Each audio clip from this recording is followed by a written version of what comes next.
sebuah kemenangan bagi Bapak Ibu Saudara. Kalau ngomongin soal kemenangan, oh ya kalau kemenangan tentunya kalau saya lomba, ya saya menang loh, saya tidak kalah. Ya tentunya kemenangan itu sesuatu yang saya damba-dambakan selama ini. Tentunya kemenangan itu soal orang itu ingin menang di setiap sebuah kesempatan, mau kesempatan yang sedang, mau dalam bidang belajar, mau sebuah pekerjaan atau apapun itu. Ya kemenangan itu adalah sesuatu yang didambakan, semua orang pasti maunya menang. Siapa sih orang yang maunya kalah? Ya secara daging tentu tidak mau, maunya pasti menang. Tapi Bapak Ibu Saudara, kalau kita lihat ya di masa-masa ini nampaknya sebuah kemenangan itu susah atau sulit untuk diraih, terutama dalam hal kehidupan kita sehari-hari. Ya kalau kita lihat sekarang mau ngomongin kehidupan sosial kita atau pergerakan bangsa kita pada saat ini, hari demi hari kita tuh pasti tentunya membaca dan menerima begitu banyak berita, begitu banyak soal permasalahan demi permasalahan yang sedang dirasakan. Dan dampak dari itu semua kita pun merasakannya. Belum lagi kalau ngomongin pergumulan setiap pribadi masing-masing. Ya, jadi kemenangan itu sangat jauh dari apa yang kita bayangkan. Kalau lebih jauh lagi ngomongin, ya di mana sih pengharapan itu bagi mereka yang menderita? Nampaknya pengharapan itu kayak sangat sulit untuk kita masih rasakan. Dan masihkah dapat mengatakan Allah akan memberikan sebuah kemenangan bagi setiap kita? Bapak Ibu Saudara, mari bersama kita melihat apa yang firman Tuhan katakan akan hal ini. Mari kita buka Alkitab kita di Mazmur 68. Karena Mazmur 68 ini dari ayatnya cukup panjang sampai 36 ayatnya. Tapi kita akan fokus pada ayat yang ke-7 dan ke-11. Bapak Ibu Saudara nanti di rumah boleh membaca lengkapnya sampai ayat yang ke-36. Saya akan bacakan bagi kita semua. Allah memberi tempat tinggal kepada orang-orang sebatang kara. Ia mengulurkan orang-orang tahanan sehingga mereka bahagia. Tetapi pemberontak-pemberontak tinggal di tanah yang gundul. Ya Allah, ketika Engkau maju berperang di depan umat-Mu, ketika Engkau melangkah di padang belantara, bergoncanglah bumi, bahkan langit mencurahkan hujan di hadapan Allah. Sinai bergoyang di hadapan Allah, Allah Israel. Hujan yang melimpah Engkau siramkan ya Allah. Engkau memulihkan tanah milik-Mu yang gersang, sehingga kawanan hewan-Mu menetap di sana. Dalam kebaikan-Mu Engkau memenuhi kebutuhan orang yang tertindas ya Allah. Bapak Ibu Saudara, Mazmur ini adalah Mazmur dari Daud yang menekankan soal kemenangan Allah. Mazmur ini itu menggambarkan sebuah kemenangan karena Allah telah membebaskan dan melepaskan umat-Nya dari penindasan. Tentunya dari tahanan Mesir pada saat itu. Dalam ayat 1 dan 2 dikatakan Allah bangkit, maka terseraklah musuh-musuhnya. Dan ini menggambarkan Allah sebagai Dia itu melebihi dari segala sesuatu. Secara khusus bila kita bersama melihat dari ayat 7 sampai 11, di kelima ayat ini Daud itu menekankan bahwa Dia itu membebaskan para anak yatim, janda, dan Dia dilihat sebagai Allah yang memenuhi kebutuhan mereka yang tertindas. Mazmur ini sangat unik Bapak Ibu Saudara, karena di awal dibuka dengan kemenangan Allah atas musuh-musuh, sementara di akhir itu nantinya ditutup dengan penghukuman bagi orang-orang fasik yang berlaku seenaknya. Dan di tengah-tengah yaitu ayat 7-11 ditekankan bahwa umat Allah yakni Israel yang menjadi korban sebuah penindasan. Jadi kemenangan yang diagungkan oleh Mazmur 68 adalah kemenangan karena yang miskin dan tertindas telah dibebaskan dari belenggu ketamakan. Dan ternyata Bapak Ibu Saudara, Mazmur 68 ini itu berkaitan dengan peristiwa bangsa Israel itu keluar dari tanah Mesir. Bisa dikatakan saat Daud menulis lagu ini dan bahkan menyanyikannya, dia sedang mengingat akan kasih setia Allah di masa nenek moyangnya dulu dan juga di masa ia memimpin menjadi raja. Daud itu mengalami sebuah kebaikan Allah yang begitu sangat luar biasa di masanya, sehingga ia bisa melihat Allah sebagai Allah yang setia dan tidak pernah meninggalkan dirinya. Namun Bapak Ibu Saudara, kemenangan Allah yang Daud alami itu tidak hanya instan gitu ya, atau cuma-cuma Daud dapatkan. Kita tahu bahwa dirinya yaitu Daud itu pun pernah dikejar-kejar Saul. Dia pernah bahkan dikudeta oleh anaknya sendiri yaitu Absalom. Dan dia pun pernah berpura-pura gila di depan Raja Filistin untuk mendapatkan sebuah keamanan. Dia menjadi orang yang menderita pada saat itu. Dia sempat berpikir apa yang akan terjadi ke depannya dan bagaimana dengan masa depan dirinya. Bagaimana dengan masa depan keturunannya jika ia terus mengalami hal seperti itu. Namun suatu saat Allah itu menyatakan kasih-Nya kepada dia. Daud benar-benar mengalami apa yang disebut sebagai kemenangan Allah itu. Bukan Daud yang menang, tetapi Allah menjadi sumber kemenangan tersebut. Tidak hanya dia yang lepas dari sebuah kesesakan, dari sebuah penindasan, namun juga orang-orang yang di sekitarnya pun turut mengalami kemenangan dan pembebasan dari Allah. Dan ternyata Bapak Ibu Saudara, Allah yang memberikan pembebasan itu berjalan dengan Daud. Namun memang dalam Mazmur ini Daud hanya menunjukkan bagaimana Allah itu mendatangkan kemenangan kepada dia dan orang-orang di sekitarnya dan belum menunjukkan apakah sang pembebas itu benar-benar hadir. Tapi akhirnya Bapak Ibu Saudara, sang pembebas itu datang di dalam diri Yesus Kristus Allah kita. Sang juru selamat itu memang tidak menunjukkan secara kegagahannya seperti dalam Mazmur 68, tapi ia menyatakan belas kasihan bagi setiap kita yang berdosa.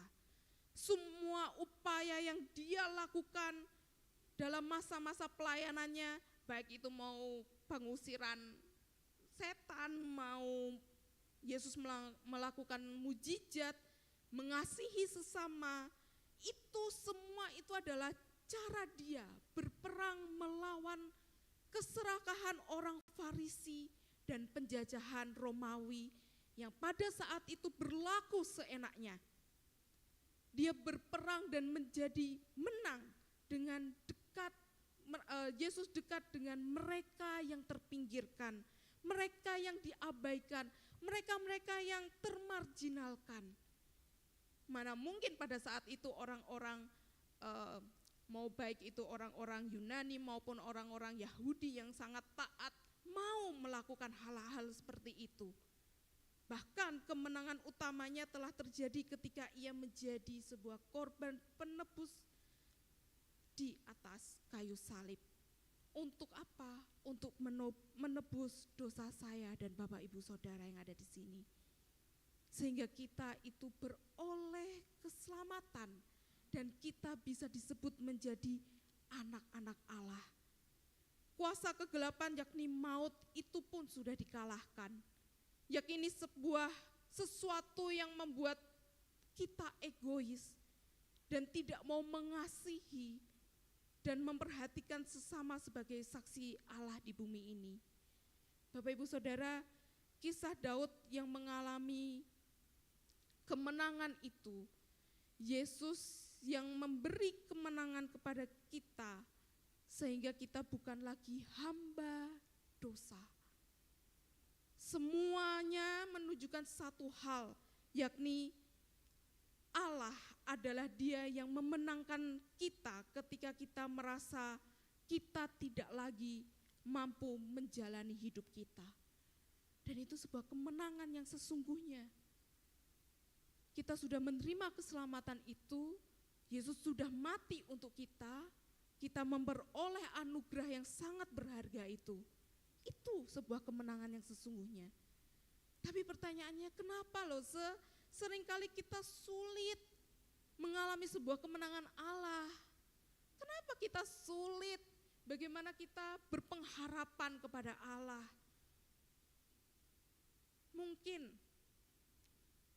kalau kita bisa merefleksikan ke diri kita masing-masing, mungkin kita terlalu sibuk memikirkan yang terbaik. Mungkin kita sibuk membandingkan diri kita dengan yang lain.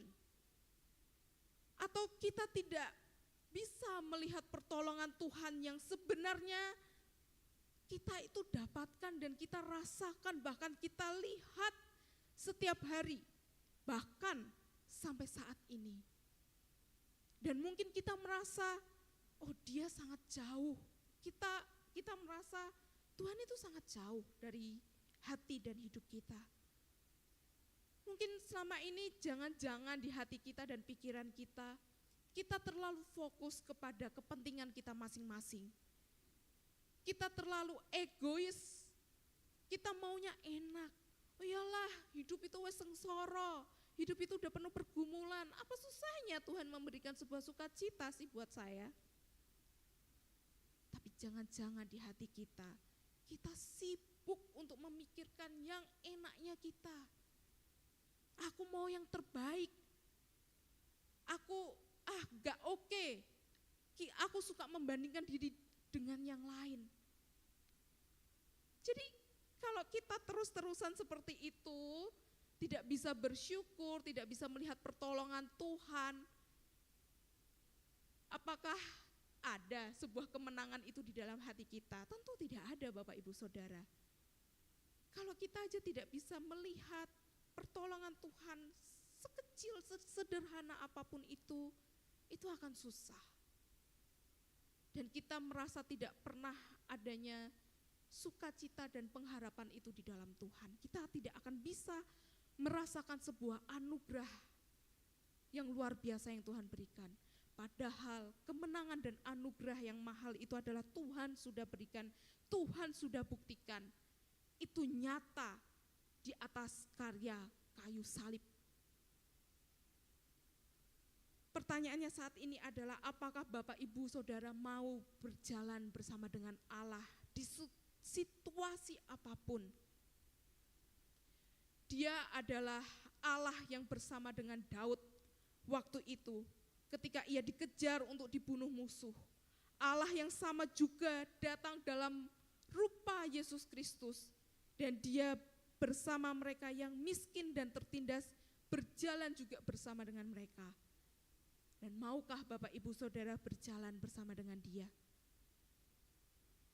Ada lagu yang mengatakan, dan kita sering mungkin nyanyikan, lewat badai cobaan, semuanya itu mendatangkan kebaikan.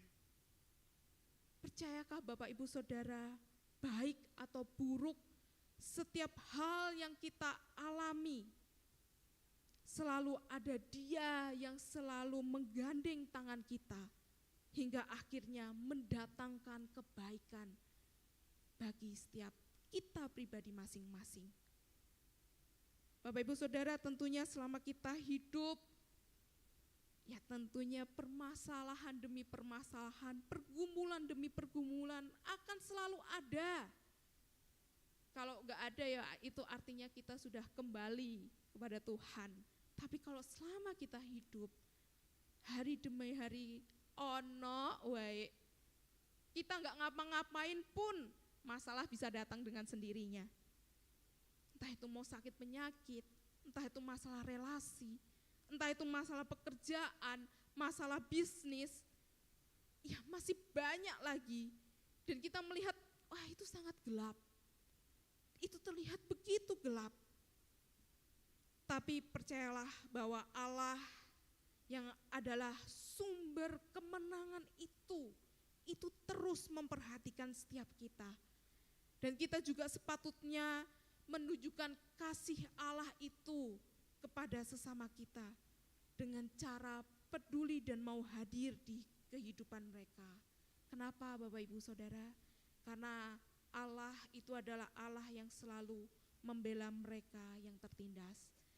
Namun sebelum kita menjadi berkat bagi sesama, kita perlu lebih dulu berjalan, merasakan, melihat bahwa Allah itu yang memberikan kemenangan bagi setiap kita, yaitu Kristus yang dengan dia menang di atas kayu salib, menghancurkan segala dosa setiap kita dan keegoisan kita. Amin Bapak Ibu Saudara, kiranya melalui perenungan kita di Mazmur 68 ini kita boleh semakin dekat dengan Tuhan. Mari kita berdoa. Tuhan, kami sungguh bersyukur untuk pada malam hari ini lewat setiap puji-pujian, doa maupun renungan yang boleh kami terima.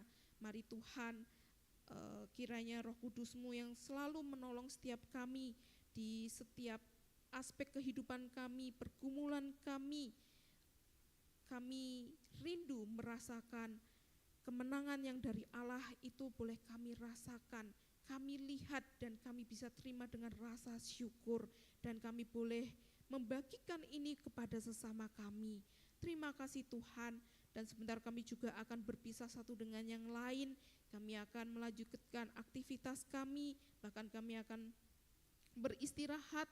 Kiranya Tuhan yang boleh pimpin kehidupan kami selanjutnya. Terima kasih Tuhan, dan biarlah kami menyerahkan hidup kami, baik pikiran kami, tingkah laku kami, kehidupan kami, semuanya itu boleh menyenangkan hati Tuhan dan memuliakan nama Tuhan saja. Terima kasih Tuhan, di dalam nama Tuhan Yesus kami berdoa dan mengucap syukur. Amin. Saat teduh persekutuan doa selesai, Tuhan Yesus